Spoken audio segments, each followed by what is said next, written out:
falando de uma questão muito importante para o Brasil e para o mundo, né? Na realidade, eu vou iniciar mostrando as razões desse projeto de lei, o que é que está por trás disso, né? Isso tem ocasionado, essas razões, uma verdadeira avalanche de intervenções externas durante os últimos meses, que chega a ser assustadoras, essas intervenções. O mundo está no fim de uma era, que é a era dos combustíveis fósseis, que durou 200 anos e que praticamente conduziu todo o mundo, né? Os combustíveis fósseis, como os senhores sabem, têm como origem a energia solar, passando pelos hidratos de carbono e, finalmente, ao longo de 400, 600 milhões de anos, se formam os combustíveis fósseis, né? E as nações hegemônicas, todas elas situadas em regiões temperadas e frias do planeta, do hemisfério norte, são muito pobres de energia, porque sendo o Sol a grande fonte primária de energia, eles não têm Sol. E com isto, eles partiram para o uso dos combustíveis fósseis, né? Em geral fora do seu território, ocupando territórios de outros países, e com isso marcaram a história da humanidade nos últimos 200 anos. Mas como os combustíveis fósseis são não renováveis, eles terminam, na realidade eles impuseram ao mundo um modelo suicida, porque ao acabar esses combustíveis fósseis, e como a energia é o grande motor do mundo, né? O primeiro princípio da termodinâmica diz claramente, e os princípios da termodinâmica são os pilares de todas as ciências naturais, que nada se move ou se transforma no universo sem energia. É impossível transformar uma pedra, tirar o metal, produzir um avião, uma central petroquímica, qualquer coisa que seja, sem energia. É impossível, sem energia, produzir alimentos. Não há transportes, não há comunicações, não há vida. A vida depende da energia, bem como a manutenção da vida. Se todos os seres vivos não ingerirem calorias, energias diariamente, eles morrem. Então a energia é o ente físico mais absoluto e total, não só do poder, mas também da construção do processo civilizatório. Então o mundo está em colapso, porque esse modelo dos combustíveis fósseis, tá certo, que é o modelo suicida, praticamente está exaurindo as reservas de petróleo e os efeitos ambientais muito danosos devido ao efeito estufa, que é uma consequência da queima dos combustíveis fósseis, né? Precisa ser reduzido no mundo em 80% para poder garantir a estabilidade termodinâmica da ecosfera, ou seja, permitir a ecosfera não ser desmantelada e impossibilitar a própria vida. Então, na realidade, o mundo está sob dois colapsos. O colapso dos combustíveis fósseis e o colapso ambiental do efeito estufa, que está multiplicando, que está, provocando efeitos muito danosos, furacões, tornados, que pode fundir a calota polar Antártida e elevar em 120 metros o nível dos oceanos e dos mares. Irão desaparecer todas as cidades abaixo de 120 metros, né? Tá certo? Então, o mundo está sob grave perigo, a vida também, e o processo civilizatório ainda mais. Então, nós estamos num momento crucial da história da humanidade, né? Nesse contexto, as nações hegemônicas, por serem muito pobres de energia, porque não têm acesso abundante à fonte primária de toda a energia, que é a energia solar, na realidade, todas as energias utilizadas pelo homem, em todos os tempos, vêm do Sol, com apenas 3 exceções, que é a energia das marés, que resulta do campo gravitacional Terra-Lua, a energia geotérmica, que o núcleo da Terra é metal fundido, ferro níquel fundido, e que aflora quando um lençol de água passa próximo a esse núcleo quente, né? Em alguns lugares, como aqui em Goiânia, águas quentes, os geysers, tá certo? Mas sem grande utilidade, né? E as duas formas nucleares, né? A fissão nuclear e a fusão nuclear. A fissão nuclear resulta da energia liberada na ruptura dos núcleos de átomos pesados, urânio, por exemplo. Mas a fissão nuclear oferece perigos descomunais, como a insegurança muito grande da tecnologia existente. Haja vistos 2 grandes acidentes que, por milagre, não se transformaram em grandes catástrofes, como o acidente de 3 Mile Island nos Estados Unidos e o acidente de Chernobyl na ex-União Soviética. A Chernobyl, que era considerado um dos mais seguros reatores do mundo, nunca tinha estado por falhas humanas, não destruiu a Europa por milagre, porque naqueles dias o vento estava dirigido para o Polo Norte. Se tivesse para o oeste, provavelmente tinha contaminado de plutônio toda a Europa. Mesmo assim, há regiões extensas da atual Rússia que nunca mais vai poder ter vida, né? Porque está altamente contaminado, tá certo? Além disso, a fissão nuclear produz um monstro de 1 milhão de cabeças, que é o plutônio. 1 micrograma de plutônio mata uma pessoa. 6 quilos de plutônio matam 6 bilhões de habitantes sobre a Terra. E o plutônio, que não existe na natureza, tem uma vida média de 130 mil anos, que corresponde à sua radioatividade cair à metade. Ou seja, dentro de 500 mil anos, esse plutônio criado pelo homem continuará matando. A civilização neandertal tem 100 mil anos para trás. O plutônio mata 500 mil anos para frente. É uma verdadeira monstruosidade. Eu, por acaso, fiz a minha pós-graduação em física nuclear. Não sou amador, né? E a fusão nuclear. A fusão nuclear, pelo contrário, é relativamente limpa, né? E resulta da transformação da matéria em energia, na relação de Einstein. Energia igual a m matéria vezes a velocidade da luz ao quadrado.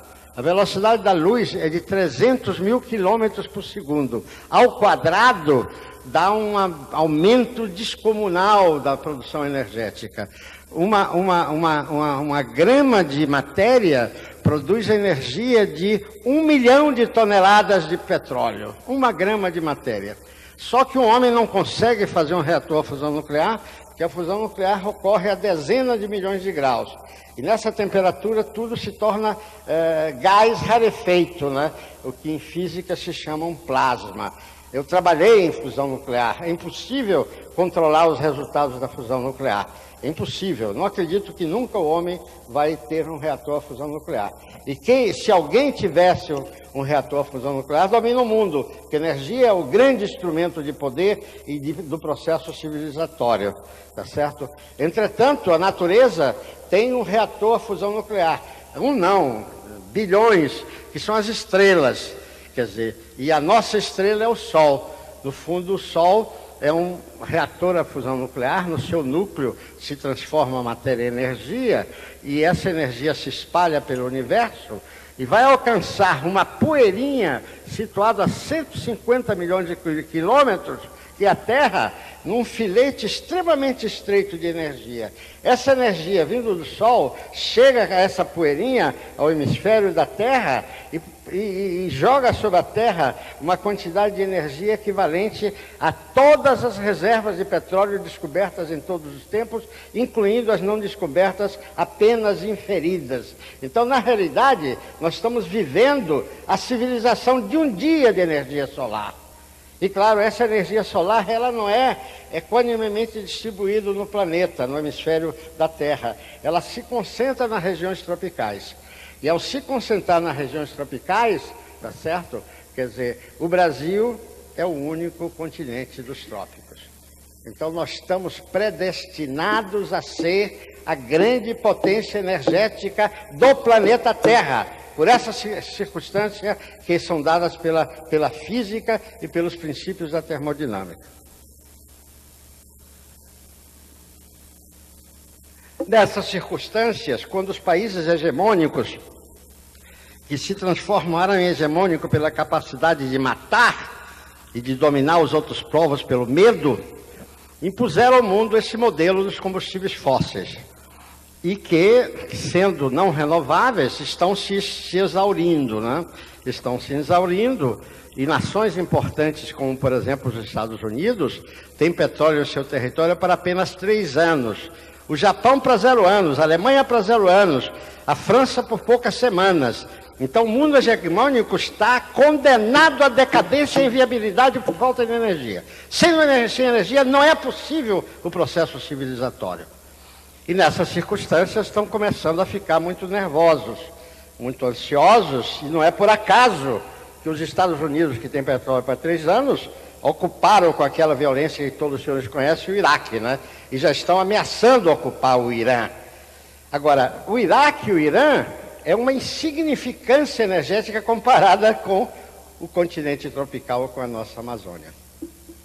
Então, nós estamos condenados a, digamos assim, a uma encruzilhada.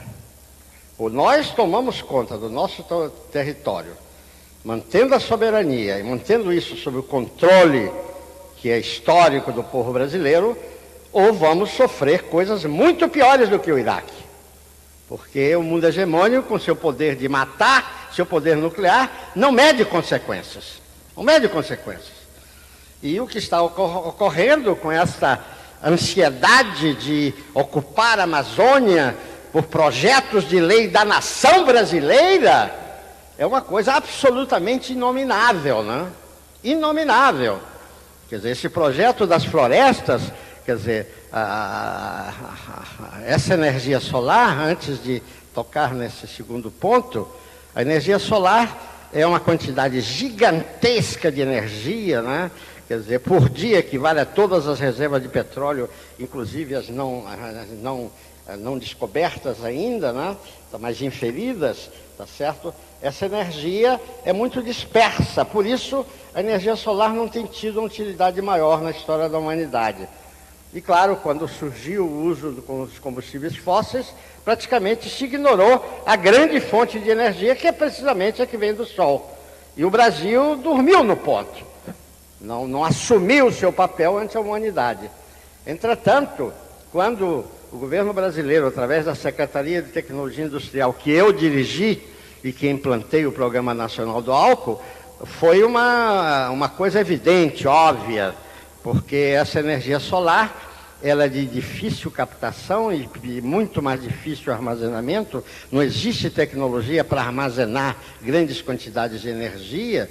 Quer dizer, uma bateria de um carro que usa chumbo, ácido, etc., a gente vira 20 vezes, acaba a energia absolutamente irrisória, e é muito difícil armazenar energia. Entretanto, a grande descoberta brasileira, a única no mundo, e que hoje o mundo considera como a grande solução futura para o mundo, isso foi dito com todas as letras em maio passado, no Fórum Mundial de Energia em Bonn. Já havia sido dito antes em Houston, em 1980, na Conferência Mundial de Energia. Essa energia eletromagnética do Sol é captada pela fotossíntese da planta, e com os 2 ingredientes, anidrido carbônico e água, forma-se os hidratos de carbono. Os hidratos de carbono não só é a origem da vida, como é a base do futuro energético do mundo. São os açúcares, os óleos vegetais, os amidos e a celulose. E essa energia é perfeitamente controlada, é física, é materializada, são produtos químicos.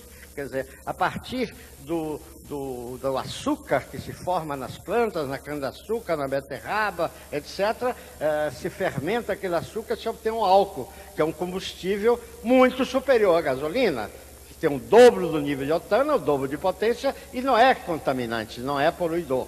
A partir do óleo vegetal, substitui com vantagens também, por maior potência e não poluidor, o óleo diesel. Quer dizer, a partir das florestas renováveis, que serão constantemente replantadas, né, nós podemos produzir energia calorífica e produzir a eletricidade que quisermos. E, evidentemente, o estoque de energia da floresta amazônica é um estoque fantástico. são coisas para séculos de utilidade, desde que renovável, porque a árvore é renovável, tá certo? O petróleo não é, o carvão mineral não é, o gás não é, e o petróleo, a energia da biomassa, né, ela é renovável e eterna, enquanto houver sol. Enquanto houver sol. O sol vai morrer dentro de 11 bilhões de anos. O sol, com aumento da entropia, vai apagar. Mas, companheiros, amigos, tem muito tempo pela frente, né? Vamos utilizar também a vida, se exterminará quando o sol acabar, quando o sol apagar. Isso vai ocorrer. As leis da natureza definem com muita clareza. E nós que somos o continente tropical, nós somos a nação do sol. Akhenaton IV, 14 séculos antes de Cristo, criou a primeira religião monoteísta, né, no Egito, né? Criou a Cidade do Sol, fez um hino ao sol maravilhoso, que é um tratado de termodinâmica, embora a termodinâmica como ciência surgiu no final do século XIX. Akhenaton fez um tratado de termodinâmica através do hino ao sol, 14 séculos antes de Cristo. E, quer dizer, criou a nação do sol, né? A nação do sol verdadeiro não é o Egito, é o continente brasileiro, é o único continente das regiões tropicais. Então, nessas circunstâncias, né, com o fim da era do petróleo, enquanto o petróleo leva 400, 600 milhões de anos para se formar, como hidrocarboneto, o girassol leva 3 meses, vindo também do sol. Planta o girassol, 3 meses depois se tem um óleo magnífico que substitui o óleo diesel, mais potente e não poluidor. Então, essa condição de ser a nação do sol, de ter a maior proporção de água doce do planeta, porque é preciso água para se formar os hidratos de carbono. Nada é anidride carbônico. O anidride carbônico é extremamente abundante na ecosfera. E a água, nós somos a nação que temos 24% da água doce do planeta. O segundo país é o Canadá, com 14%. Só que na maior parte do ano, a água no Canadá é pedra, é gelo, e não é água. Enquanto que no nosso continente, ela é sempre água. É uma nação predestinada a ser o grande fornecedor energético para sempre, né, do mundo. Com essas duas componentes, sol e água, sol abundante e água abundante. E a sociedade brasileira, por causa desse modelo suicida dos combustíveis fósseis, ignorou esse fato. Mas o mundo sabe, e evidentemente vê o continente tropical e a região amazônica como o filé mignon do planeta, que sem energia nada é possível. Ademais, a região amazônica acrescenta uma imensa proporção de água, 80% dessa água do Brasil está na Amazônia, tá certo? Além de grandes espaços vazios, nós precisamos de territórios vazios para poder produzir essa energia limpa e renovável, né? Então, com o mundo em decrepitude, com o mundo hegemônico decadente, sem energia, sem água, sem minérios, sem biodiversidade, onde é que está tudo isso? No continente brasileiro. Então, há todas as razões para as nações hegemônicas quererem ocupar, dominar, controlar este filé mignon do planeta. E, evidentemente, expulsar o povo brasileiro, ou massacrá-lo, ou escravizá-lo, como já está começando a acontecer. Então, esse projeto de lei tem uma vinculação direta a esta razão. Evidentemente que eu, como professor de física durante 40 anos, né, estou me fundamentando ao fazer essas afirmações aqui na ciência física, né? Se os princípios da termodinâmica, que são os pilares de todas as ciências, continuar válido, e se não deslocarem o Sol para Nova York, o que eu acho muito difícil, todas essas afirmações que eu fiz aqui são fundamentadas na ciência. Desafio a qualquer pessoa no mundo para contestar essas afirmações. Nós somos uma nação predestinada a abastecer o mundo de energia. Claro, como a energia predominante é fóssil, está acabando, o mundo está em guerra por causa disso. Já desde a época do Mossadegh no Irã, que os conflitos continuados ocorrem no Oriente Médio, né? conflitos continuados desde a época do Mossadegh no Irã. E eles foram num crescendo, né?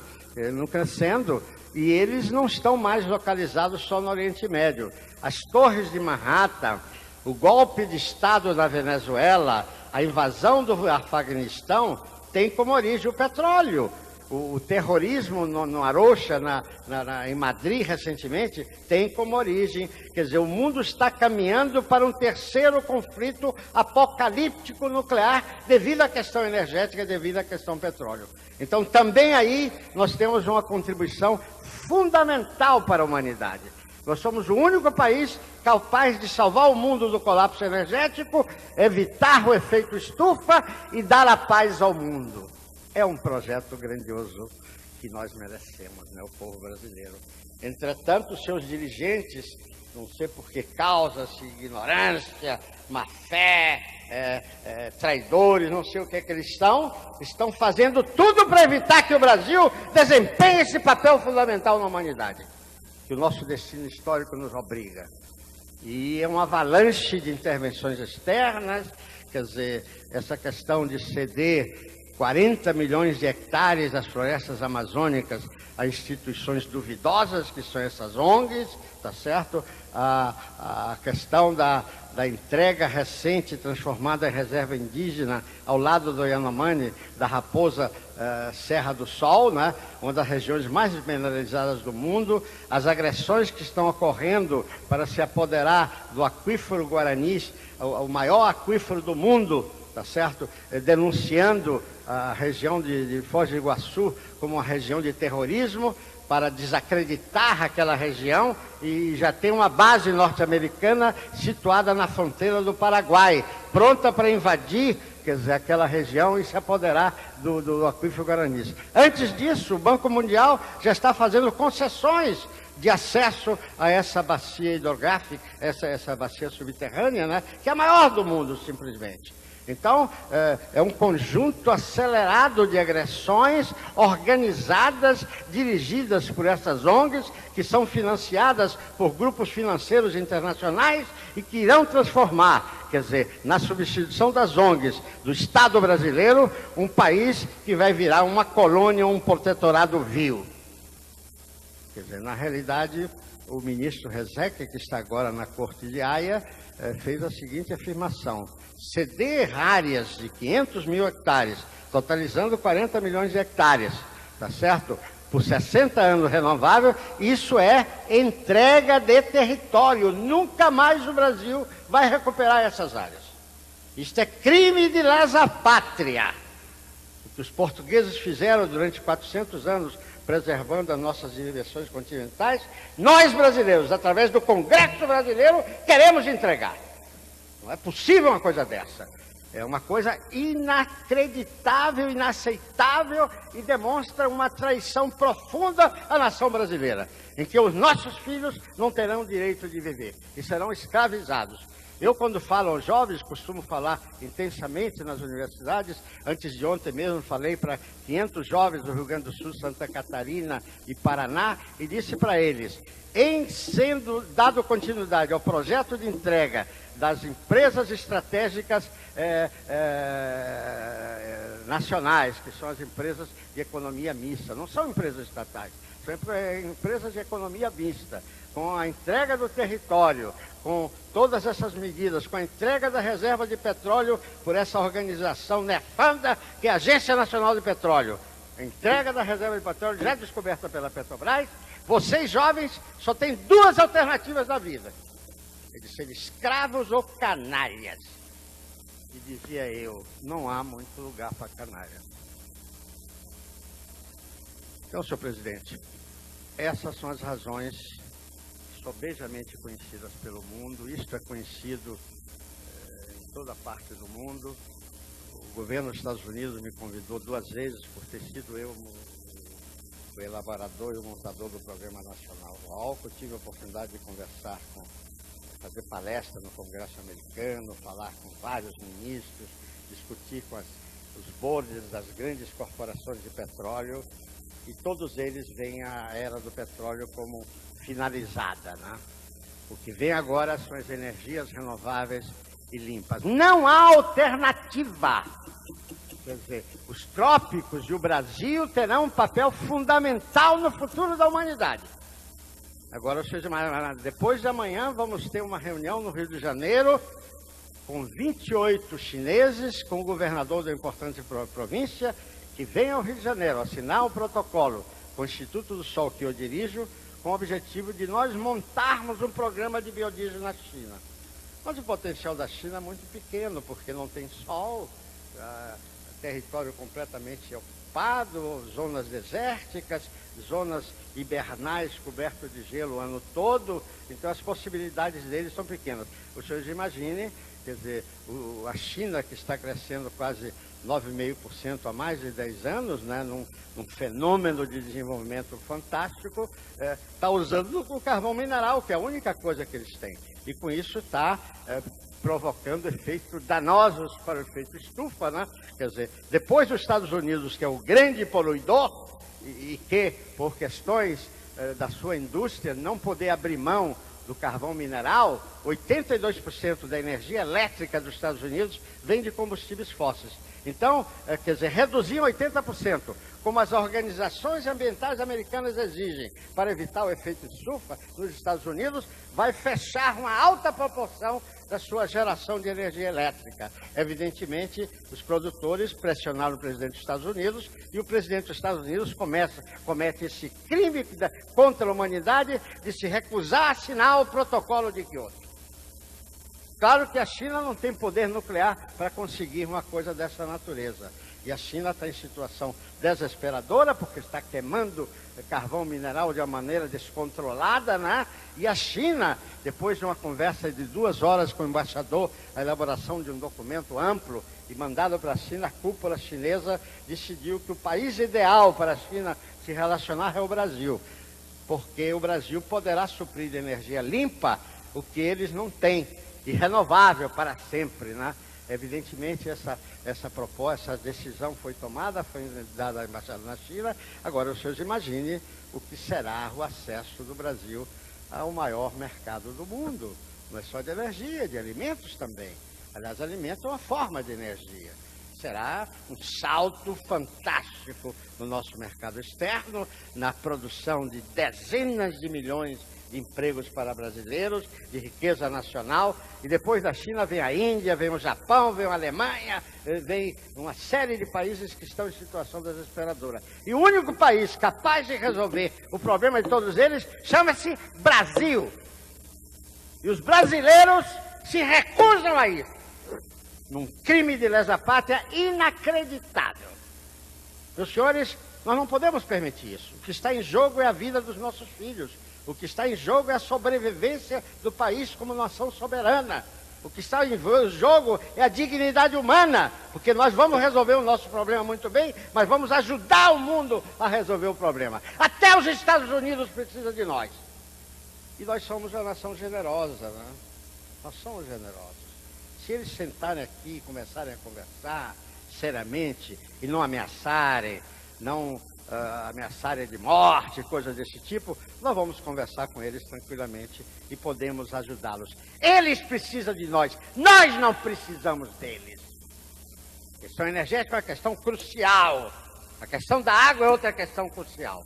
Então é necessário que nós brasileiros assumamos este papel de responsabilidade com os nossos filhos e com a humanidade. A questão energética é uma questão bem conhecida na história da humanidade. O Império Romano se alimentava de energia das florestas da Núbia e cortava as florestas e com isso eles desenvolviam a sua produção, os banhos romanos, tudo isso com a energia que vinha da floresta da Núbia. E não tiveram o cuidado de renovar aquela floresta, cortavam e iam embora. E isso construiu o deserto do Saara. Na hora que a floresta da Núbia estava destruída e não foi replantada, os romanos decidiram ir buscar a energia que eles não tinham na Europa Central. Aí se deram mal. Encontraram os godos, os visigodos, os ostrogodos, quer dizer, aqueles povos que eles chamavam de bárbaros, né? Que evidentemente os puseram aos romanos a correr. E eles foram atrás, invadiram Roma e destruíram Roma. O fim do Império Romano é uma questão energética. Por descuido, por desleixo, tá certo? Quer dizer, a história marca isso de uma maneira absolutamente decisiva. Então, esse papel do Brasil, que nós brasileiros temos que desempenhar por compromisso com a dignidade humana e com a humanidade, nós não podemos abrir mão. Aqueles brasileiros estão provocando essas entregas, cessão de território, são traidores, são inimigos dos nossos filhos, inimigos mortais. E os brasileiros conscientes, responsáveis, não podemos permitir isso. E é compungente, é terrível saber que o Congresso Nacional põe esse projeto de lei em caráter de urgência urgentíssima para que não seja discutido, para que a sociedade brasileira não saiba o crime que se está cometendo contra o Brasil. É nesse contexto, meus amigos, que se coloca esse projeto de lei. E que a ministra Marina não admite a hipótese de tirar da urgência urgentíssima. Por que razão? Porque não tem argumentos. Porque vai ficar evidente a sua traição ao país. Não é ela só, não. São 4 ministros, inclusive o Jobim, que fez esse crime de negar a ação de constitucionalidade da cessão do petróleo. O monopólio do petróleo continua na Constituição da União. Como é que eles estão entregando a empresas estrangeiras e transferindo a propriedade? Isso fere diretamente a Constituição. Entretanto, o Supremo Tribunal, quer dizer, negou a ação de inconstitucionalidade do governador Requião, no ato de desrespeito à Constituição. Quer dizer, um país que tem um Supremo Tribunal dessa categoria vai se dar mal, que é feito de traidores, com exceção dos votos a favor, né? Muito dignos, aliás, 2 votos a favor. Você imagine que era nós estamos vivendo, em que até o Supremo Tribunal se comporta como uma instituição traidora. Isso é necessário dizer para que o povo brasileiro saiba o que está acontecendo com a nossa nação.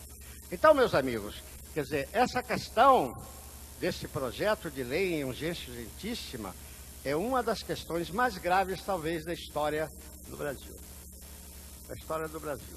Eu me lembro que durante o período colonial, já no início da exploração dos portugueses, o rei de Portugal tomou medidas gravíssimas contra a retirada da floresta e levar a floresta para os países hegemônicos da época, que eram os países europeus. Quer dizer, o rei de Portugal se comportou em relação ao Brasil com muito mais dignidade que as autoridades atuais. Com muito mais dignidade.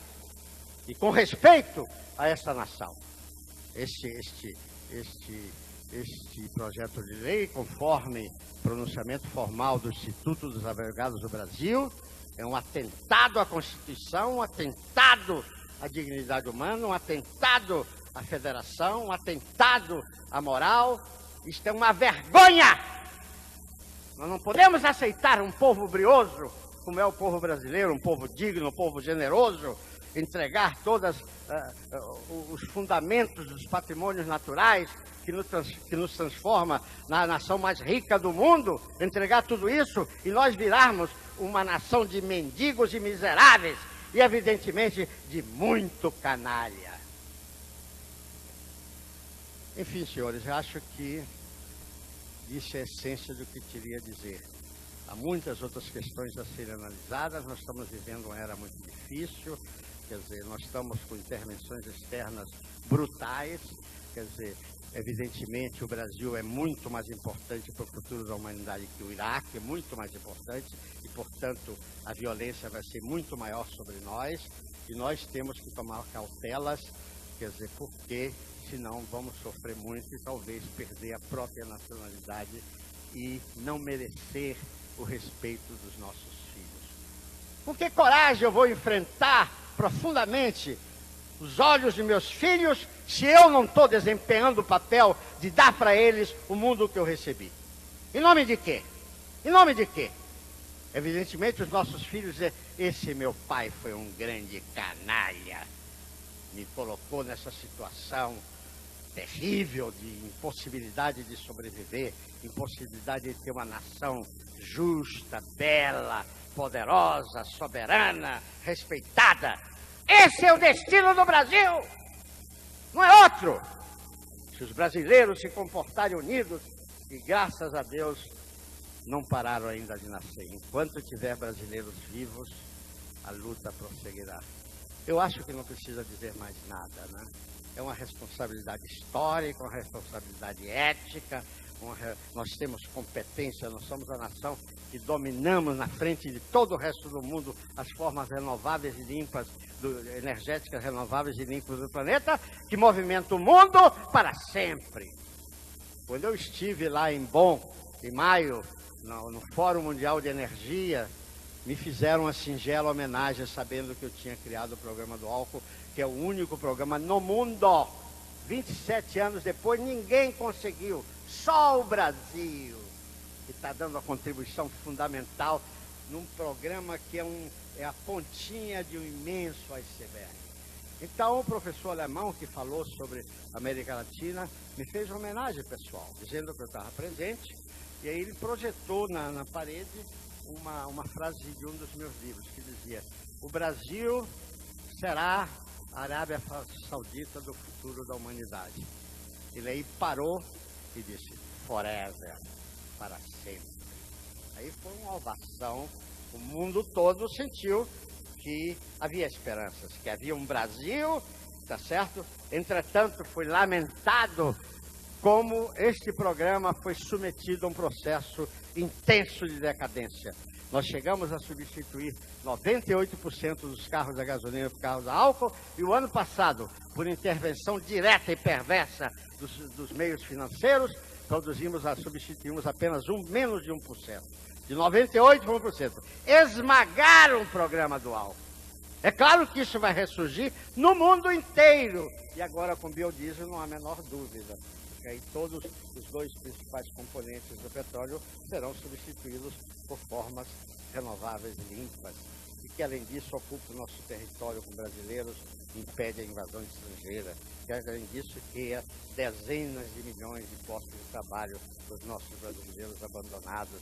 Além disso, dá uma riqueza extraordinária ao Brasil, dá uma posição de enorme destaque, né? Com nações que nós podemos ajudar, como a China, como a Índia, como o Japão, como a Alemanha e até os próprios Estados Unidos. Quer dizer, nós podemos nos transformar na nação central de um processo civilizatório digno e belo. Muito obrigado.